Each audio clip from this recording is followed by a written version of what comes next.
حسيسنا وقت قدر آية أتسوق عادتين وعن حسيسنا مالي كلا دونا يغنتي كلا دونا دا أتسوق عادتين وعن رجينا إلهي إذن كيسنا نقطة تاسي مداد كو أنفعدان قرن كالصوماليات مداد كو أنفعدان عيدن كحوكة دل كالصوماليات مد هذا عدوغا iyo dhibaatooyinka ummadda Soomaaliyeed meel kasta ku heesta adugu dul qaadaan oo dalkan uu ku noqdo dal amni iyo xasiloonidiisa muxuu qof walba muwaadin oo isku halay karo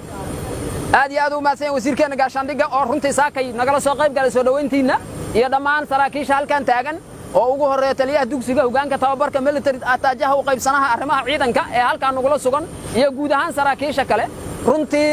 waxa ay dadkaanu noo qabteen wax af lagu soo koobi kara ma ahan aad iyo aad bay u mahadsan yihiin adinkana waxaan rajaynayaa inaad noqotaan kuwa mar walba xusiisnaada wixii ay soo qaateen kuwa xusiisnaada marxaladii kala duunaaya ay soo mareen iyo ciidanka xoogga dalka Soomaaliyeed waxa uu ka sugayo ee saaka halkan u taagantiin taliyaha iyo wasiirkii idin imaadeen macnaheedu waxay tahay in dalkiina hooyo aad wax u soo barateen ee ciidankiina ciidamada qalabka sida guud ahaan gaar ahaan ciidanka xoogga dalka Soomaaliyeed inaan idinku soo dhaweyno waxaan idin leenahay waa mahadsantihiin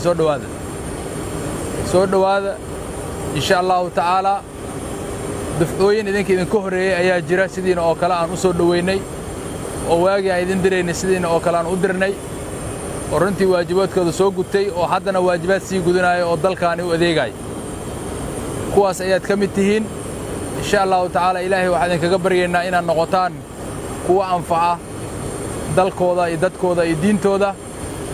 ilaahay aan ka baryaynaa inaad noqotaan kuwa anfaca ciidanka xoogga dalka Soomaaliyeed